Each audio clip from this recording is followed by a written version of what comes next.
pour avoir, non pas, on ne fait pas de l'allégorie ou comme ça, je ne veux pas tomber dans des pièges, mais l'idée d'un universalisme du salut. Et ça me parle beaucoup. Où effectivement, c'est la présence de Dieu qui est son temple. C'est la présence de Dieu qui est la lumière, par excellence. Et ça, je trouve extraordinaire, et je pense que dans nos églises, on doit bien l'intégrer aussi. Il n'y a pas que nous, il y a les autres aussi. Oui, le salut de Dieu n'est pas élitiste. Hein.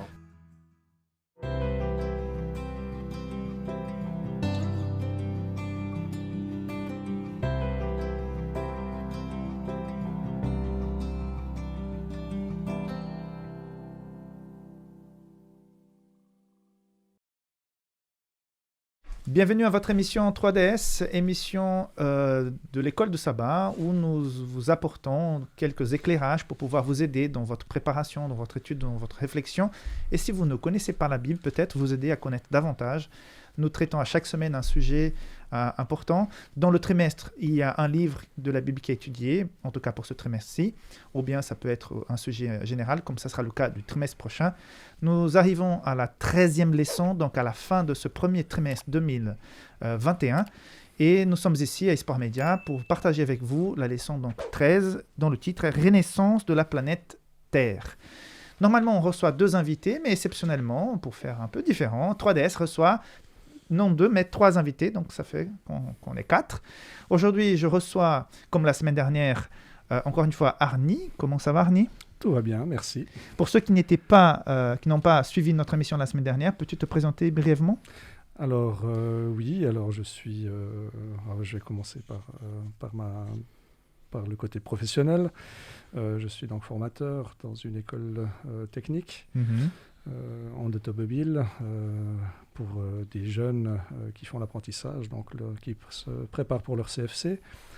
Autrement, je suis père de 2 enfants grands et vaccinés, et qui sont sortis de la maison, qui sont tout à fait indépendants, qui travaillent, voilà. Et puis, je suis marié. Et puis, je fréquente l'église de Lausanne. Je suis membre assez, on va dire, actif dans cette église. Et puis, j'aime le Seigneur. Voilà. Amen, amen. Merci de ta présence. Donc, nous accueillons aussi Dominique. Merci, bonjour. En tant qu'invité, exceptionnellement. Normalement, oui. Tu es à ma place en tant qu'animateur. Alors, malheureusement, c'est la dernière fois que je serai en tant qu'invité. Oui. Non, c'est pour nous un grand bonheur que tu sois revenu, que tu sois là. Donc, les gens connaissent déjà ce qui s'est passé. On est vraiment ravis de ta présence. Merci beaucoup. Et nous avons un nouveau avec nous aujourd'hui, c'est Jacques.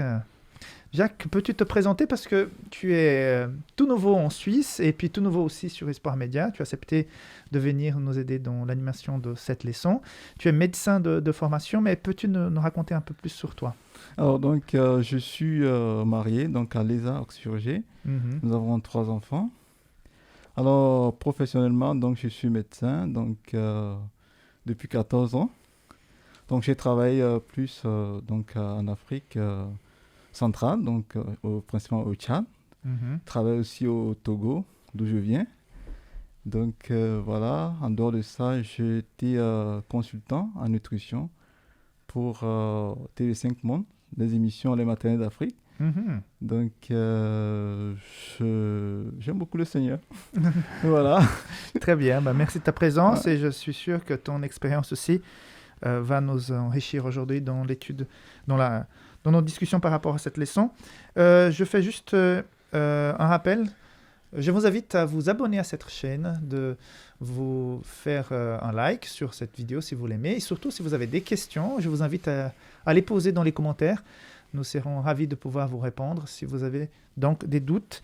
On pourrait même éventuellement, si vous voulez parler à un de nos invités, à vous mettre en relation si jamais vous voulez aller plus loin dans un concept qui aura été présenté ici. Le chapitre d'Ésaïe, en tout cas pour moi, je l'ai bien étudié ce trimestre.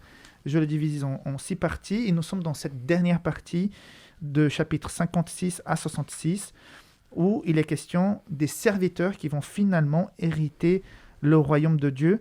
Et voilà, cette leçon, c'est la conclusion de ce trimestre. Il est question donc de la nouvelle terre. Jérusalem renouvelée, un nouveau ciel, la fin de la douleur. Il est même question d'un oubli général de tout ce qui est mauvais, tout ce qui est problématique que nous aurons vécu dans notre vie, qui seront complètement effacés. Des animaux qui se comportent d'une façon tout à fait remarquable, extraordinaire. Donc, on va essayer de revoir tout ça. Et surtout, comme on commentait et on discutait ici avant le début de l'émission, d'essayer d'imaginer quelque chose qu'on n'a pas les capacités de concevoir, vu notre situation humaine. Mais la promesse de cette nouvelle terre est quelque chose de merveilleux. Donc, je voudrais tout d'abord vous adresser une petite question d'introduction. Comment vous avez imaginé le ciel dans votre enfance? Quand vous avez imaginé une nouvelle terre, quand peut-être, je ne sais pas si vous êtes né dans un foyer chrétien, comment vous avez imaginé un jour être au ciel avec Jésus? Juste une guise d'introduction. Dominique? Alors écoute, moi c'est un peu compliqué d'imaginer vraiment comment ce sera, tellement ce sera extraordinaire. La seule chose que je pourrais dire, c'est que les plus belles choses qu'on a sur cette terre, eh ben, ça sera encore tellement plus beau. Et peut-être juste l'anecdote de mon cousin, quand il était tout jeune, il me disait, moi je me réjouis d'aller au ciel parce que je pense que je pourrais jouer à Tarzan avec les arbres et tout ça. Bon, ça c'est juste pour l'humour. Mais moi je m'imagine quelque chose d'extraordinaire sur le plan de la nature en fait. Avec des rivières, avec des arbres, avec des fruits délicieux, où on a des partages, des discussions.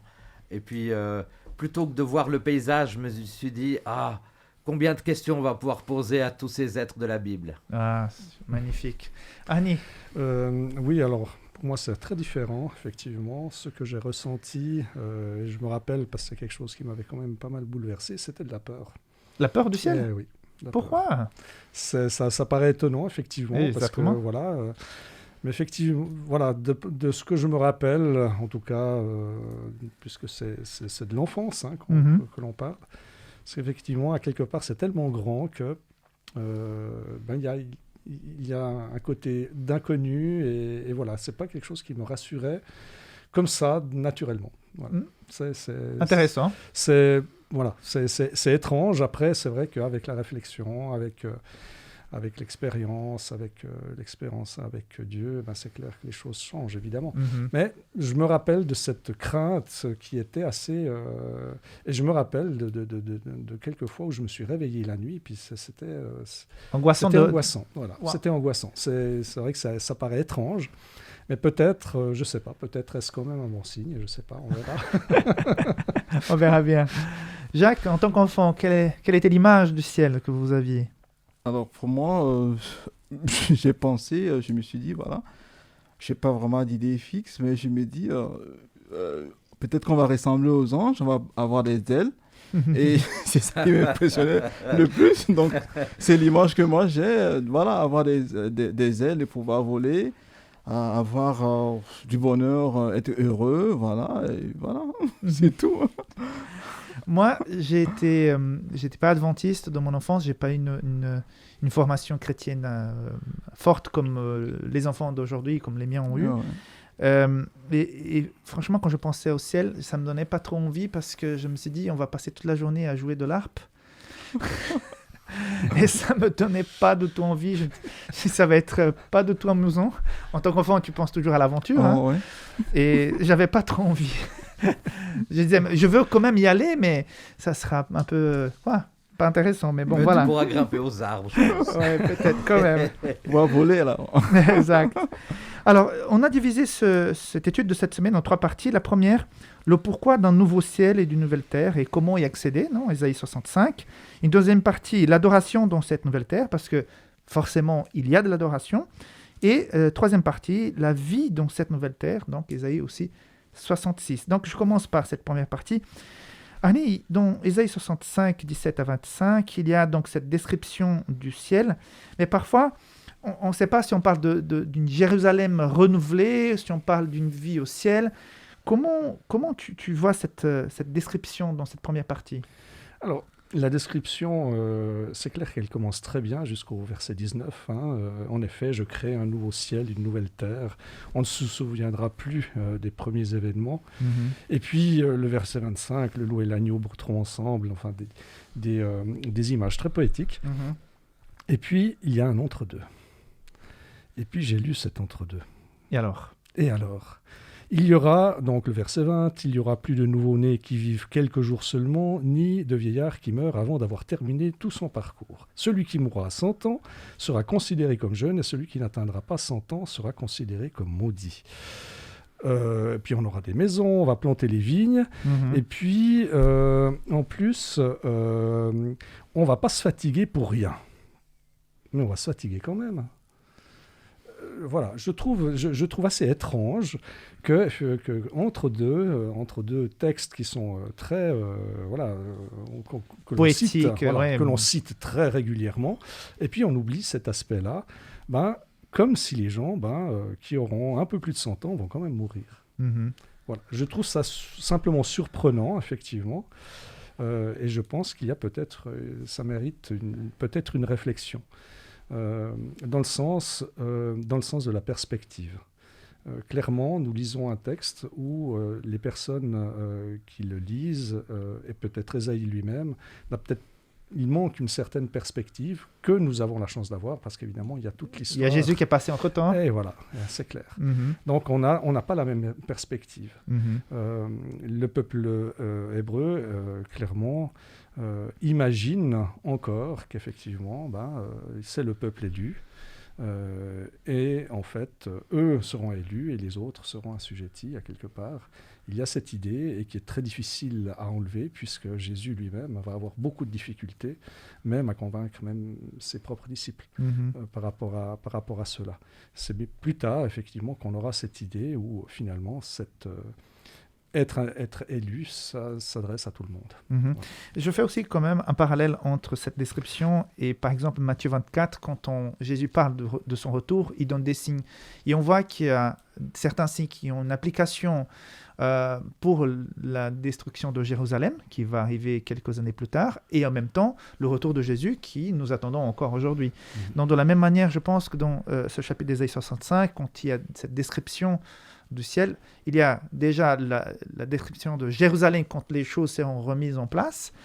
Il ne faut pas oublier donc l'histoire des îles, ils sont loin de la maison, ils ont besoin de cette promesse de retour, de retrouver leur pays, de retrouver les bonheurs de la Terre Sainte.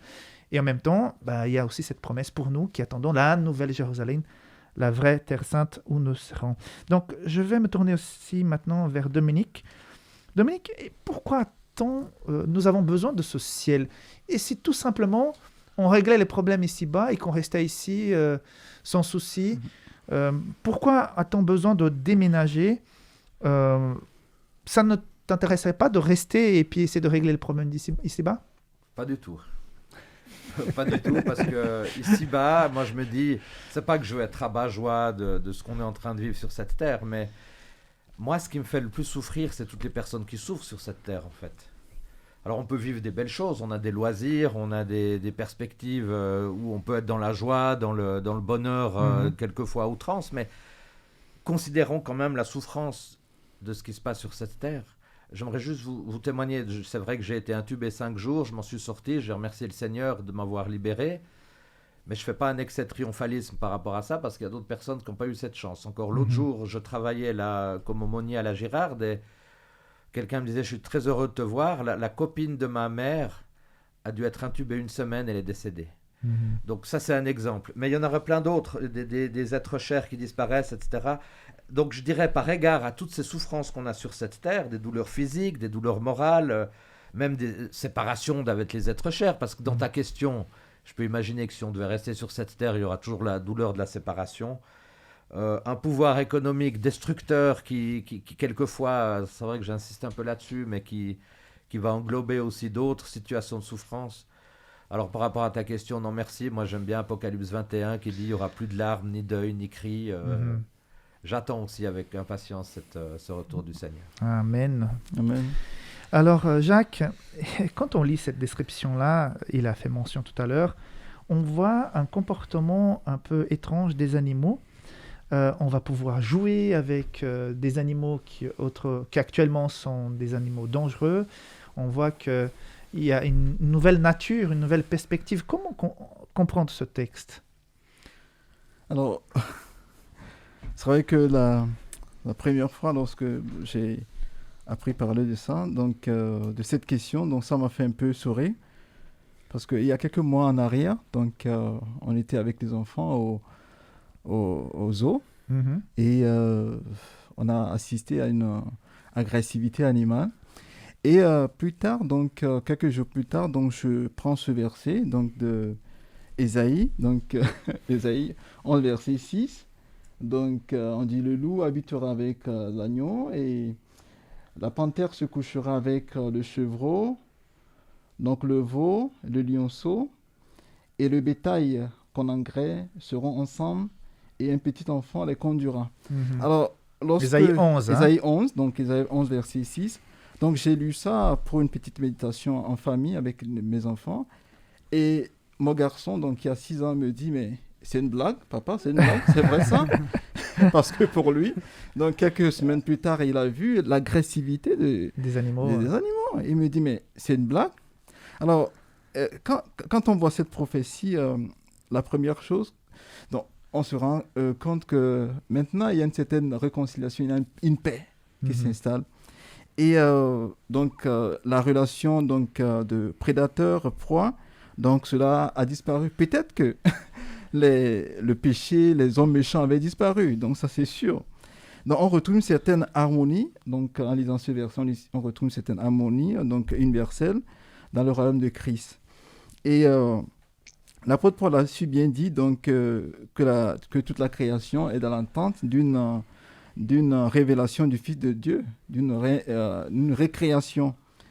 Donc, et cela, on le retrouve aussi dans le Nouveau Testament, donc avec le retour de Christ. Donc, ce que nous connaissons, donc, c'est que voilà, il y aura une transformation. La terre sera transformée, y compris non seulement les hommes qui seront transformés, mais je pense que ça va toucher tous les aspects, même les animaux. Et c'est de là même que la question est posée souvent. On veut comprendre si les animaux donc, feront partie de la nouvelle création. Oui, bien sûr. Parce que l'idée même vient quand on se rappelle un peu du concept du récit de Noé et sa famille. Donc là, on a vu l'image de ces bêtes qui rentraient par couple dans l'arche. Donc ça donne déjà l'image que les animaux aussi seront sauvés. Donc, je pense que partant de là, il y a sûrement une transformation, une récréation qui sera faite pour les animaux aussi. Très intéressant. C'est vrai que actuellement, je pense que le ciel sera un endroit très actif. On pourra étudier beaucoup de choses et puis adorer et puis s'émerveiller de toutes les créations de Dieu. Et je pense y inclure les animaux. Il y aura aussi de l'adoration dans cette nouvelle terre. L'être humain, nous avons tous besoin d'adorer et d'adoration. Même quand on ne croit pas en Dieu, l'être humain a besoin d'adorer quelque chose. Souvent, on va adorer des artistes, l'argent, le pouvoir, mais il y a toujours un espace pour l'adoration. L'homme a été créé pour adorer. Quand on connaît le Christ, quand on connaît ce qu'il a fait pour nous, on est invité à l'adorer.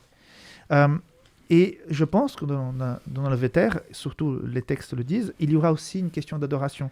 Mais justement, dans Ésaïe 66, du verset 1 au 19, on voit qu'il y a un grand conflit qui est tracé dans ces versets, dans cette description prophétique.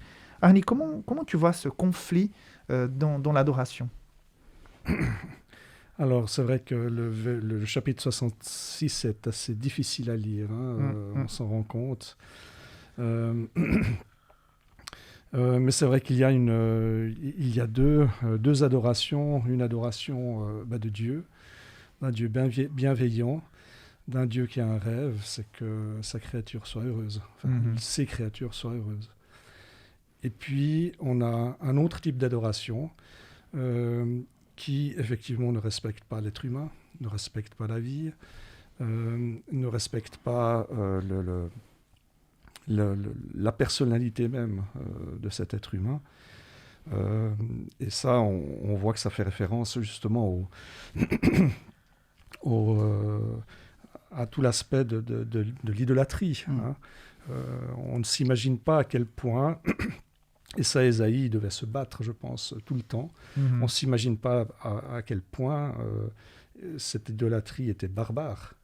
on sacrifiait des enfants, des jeunes filles étaient obligées de se prostituer. Enfin, toute cette chose, ça devait être absolument innommable. Et c'est là-dessus que je pense, là-dessus que Dieu se bat. Et qu'il n'accepte pas effectivement qu'on avilisse l'être humain ou même sa création. Et je crois que c'est ce combat-là. Par rapport à l'adoration, par rapport à justement, on ressort souvent le problème des idoles. Le problème des idoles, c'est à la limite... s'agenouiller devant une idole, c'est pas là le problème. Le problème, c'est toutes les conséquences que ça peut avoir. Enfin, c'est un peu la vision que j'ai. Et où Dieu a toujours le souci de l'être humain et de son bien-être. Oui. Et je pense que l'adoration va combler ce vide que nous avons ici-bas, parce que là-bas, nous allons pouvoir adorer entièrement Dieu sans toutes ces tâches de péché qui nous empêchent de bien comprendre, de bien avoir une relation avec ce Dieu. Absolument, mais je pense que c'est vraiment dans cette relation qu'est l'adoration. Je l'avoue très clairement, l'idée, la notion d'adoration, c'est quelque chose d'assez flou pour moi. Moi, je la vois dans quelque chose qui est vécu, dans quelque chose qui est partagé. C'est ce qui se passe aujourd'hui.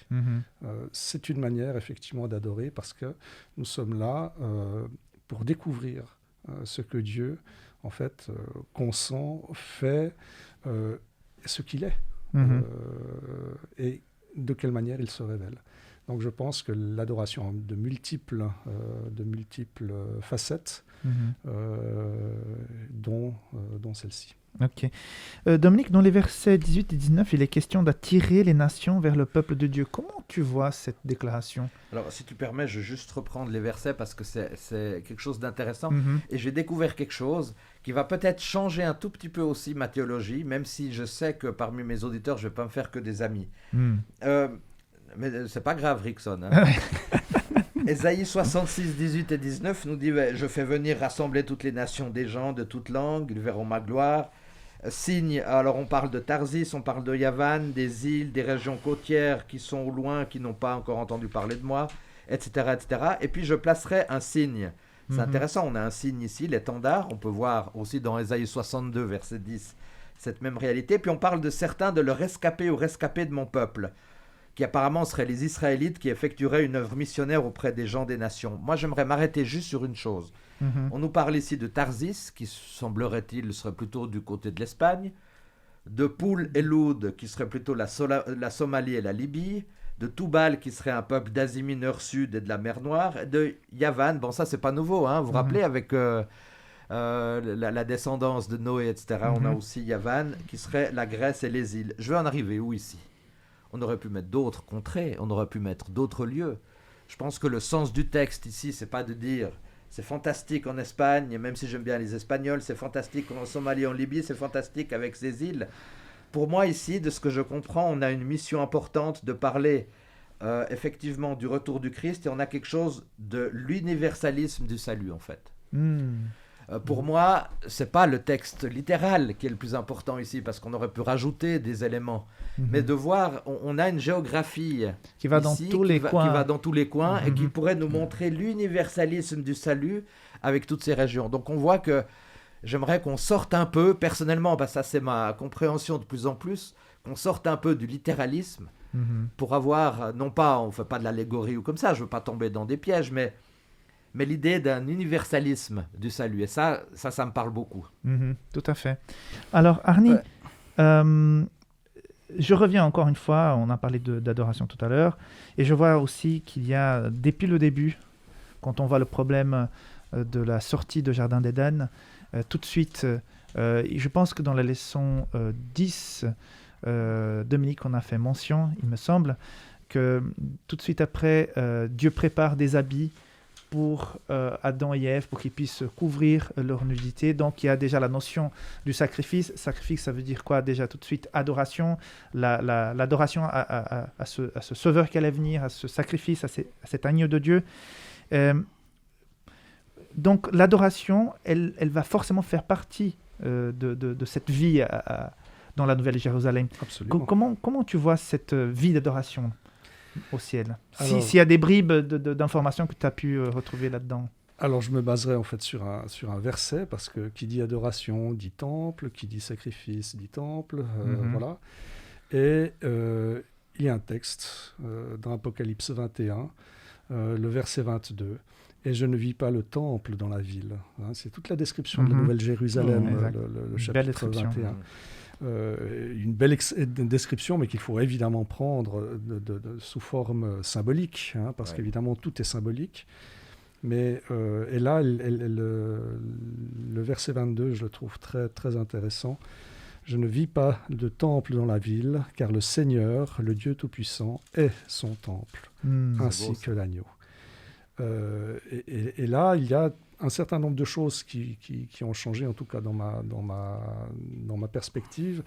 Je suis tombé dans la marmite quand j'étais petit. Hein, donc, dans l'adventisme, j'y ai toujours été, 3e génération. Donc, il y a un certain nombre de choses qu'on a pris, entre autres, le temple qui est au ciel et où Jésus, effectivement, fait ce que fait le souverain sacrificateur. Ah bon. Là, cette idée-là, je l'ai eue pendant très longtemps. Et puis, jusqu'à ce que, vraiment, je prenne conscience de ce verset 22 de Apocalypse 21. Dieu est son temple. Et là, tout ce qu'on peut imaginer,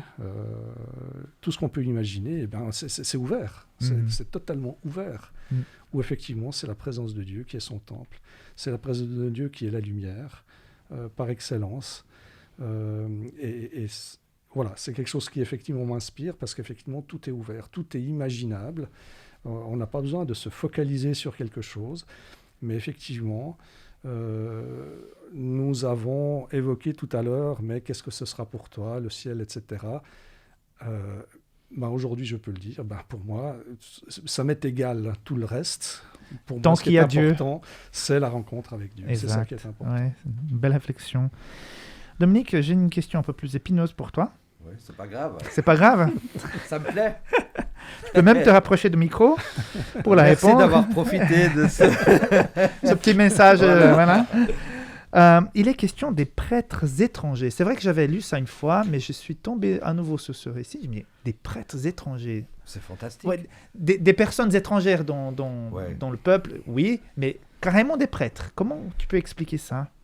Bon, j'espère pas les prêtres, mais bon, encore une fois, je crois qu'Arné, tu parlais du pardon, on peut imaginer même des prêtres qui n'ont pas toujours bien agi, etc. Moi, je vois ici quelque chose, on parle des païens, des gentils aussi, tout ça. Qu'est-ce que ça nous apprend aujourd'hui ? Tout ce que, chers amis, chers frères et sœurs, vous avez lu dans la Bible, c'est que Dieu, il a donné aussi énormément de valeur aux personnes qui ne faisaient pas forcément partie du peuple officiel. Et ça, je crois que c'est quelque chose d'extraordinairement important. J'ai juste pris un exemple, c'est dans 1 Roi 17, versets 8 à 9, à un moment donné, il est dit à Élie, « Lève-toi, va à Sarepta qui appartient à Sidon.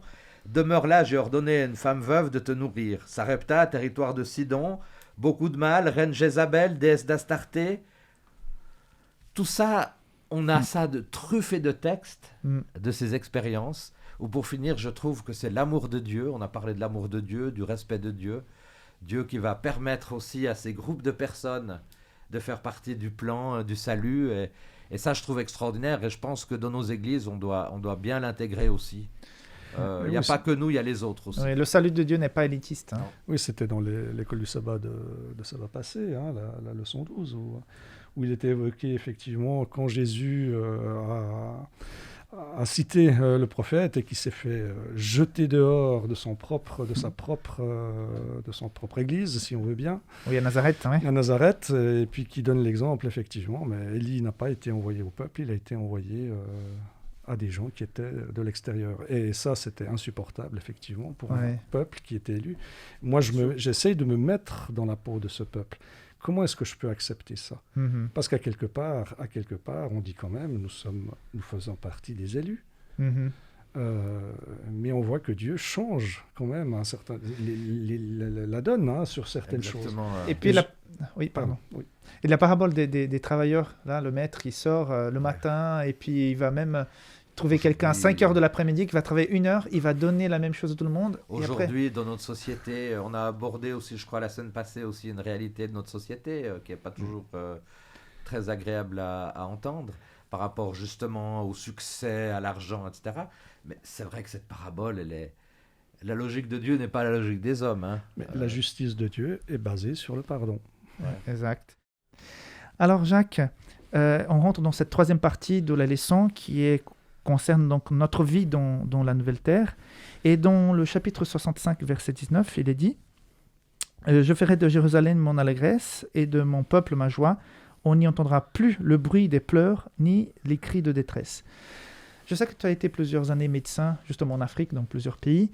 Et quand on entend cette promesse qu'il n'y aura plus de détresse, plus de souffrance, plus de maladie, plus de mort, toi, en tant que médecin qui a déjà, je pense, vu pas mal de souffrance, quel est l'écho que cette promesse fait en toi? Alors, vous savez, en tant que médecin, on a des missions, donc des rôles, donc, que je résume en 5 points. Alors, nous avons pour mission de protéger donc, la vie de l'être humain, de promouvoir ou de maintenir la santé et de soigner les maladies, bien sûr, apaiser les souffrances et assister les mourants jusqu'à leurs dernières heures. Alors, cette promesse, donc, cette prophétie dont il est question, alors, à attendre ça, ça donnait un sentiment de soulagement. Et vous savez, il y a une expérience que j'ai vécue au début de ma carrière. C'était au Tchad. Et on avait reçu un petit garçon de 6 ans donc, qui était donc adressé parce qu'il était gravement malade. Et le problème, c'est que l'enfant était bien conscient, mais il souffrait. Donc, il avait une contracture des muscles du visage, de la face, du dos. Donc, il était complètement tordu comme ça en arc. Et donc, lorsqu'il est venu, c'était difficile donc pour les parents et pour l'enfant, parce que l'enfant était bien dans la souffrance, parce qu'il avait des difficultés pour respirer et tout ça. Mais il était bien conscient. Il était bien conscient. Et nous, on a quand même étiqueté que c'était une tétanos, donc une tétanos grave. Et malheureusement, on n'était pas bien équipé, donc on n'avait pas une réanimation adéquate pour pouvoir assister cet enfant. Malheureusement, on a assisté juste avec ce qu'on avait, les mesures qu'on avait, et l'enfant est décédé. Devant vous, quoi. Devant nous. Et donc, ça a passé quand même quelques heures, mais c'était quand même difficile pour nous de supporter de ces genres de situations émotionnelles, parce qu'on n'avait pas la capacité de pouvoir vraiment faire ce qu'on pouvait faire. Alors, en entendant une promesse comme ça, je crois que c'est un grand soulagement, puisqu'il n'y aura pas de cris, parce que pendant ce temps, cet enfant, il hurlait.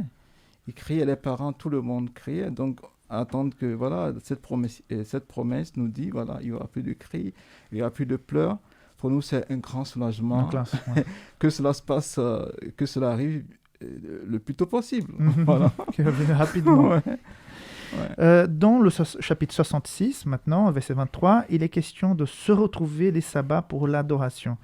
Décidément, je te persécute avec cette histoire d'adoration dans le ciel, hein, Arnie. Comment tu imagines les sabbats au ciel? Vas-y, persécute. Bien, je me pose plein de questions, effectivement. Comment ça sera le sabbat là-haut, hein? Justement. Parce que ici, je lis clairement, à chaque début de mois et à chaque sabbat, tout être vivant viendra se prosterner devant moi, dit l'Éternel. Mais à quelque part, ce qui nous pose problème ici, c'est le temps. C'est nos magnifiques montres qui nous coûtent des fois très très cher. Surtout en Suisse. Surtout en Suisse, qui effectivement font que le temps passe. Et une seule valeur qui a vraiment de la valeur, c'est le temps, parce qu'une fois que le temps a passé, il a passé. Et à quelque part, j'ai peut-être dans l'idée que nous serons hors du temps. Et pourquoi pas se laisser surprendre par l'Éternel, le tout autre. Comment hors du temps? Comment ça sera un sabbat hors du temps? Je ne sais pas. Tu me poses une colle alors? Je ne sais pas. Ce que je sais aujourd'hui, ça c'est une interprétation que je fais par rapport au décalogue.